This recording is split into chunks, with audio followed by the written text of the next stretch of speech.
ৰাইজৰ ভাত পানী বনোৱা হৈছেনে বাৰু? আমাৰ এয়া বনাই আছোঁ এখনীয়া, সদায় এখনীয়া আৰু।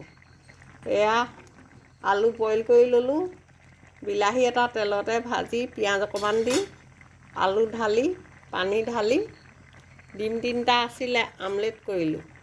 আমলেট কৰি পেলাই এয়া 3 পিচ এনেকৈ কৰিলোঁ।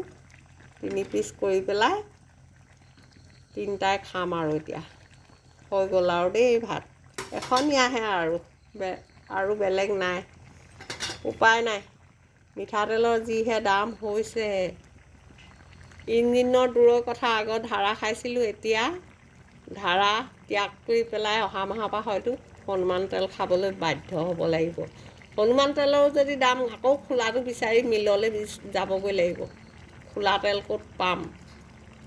খোলা তেল বিচাৰি বিচাৰি আনি পেলাই খাব লাগিব। দুখীয়া মানুহৰ জীৱন, বেয়া বস্তু খাওঁতেই জীৱন যাব আৰু কি কৰিব, উপায় নাই।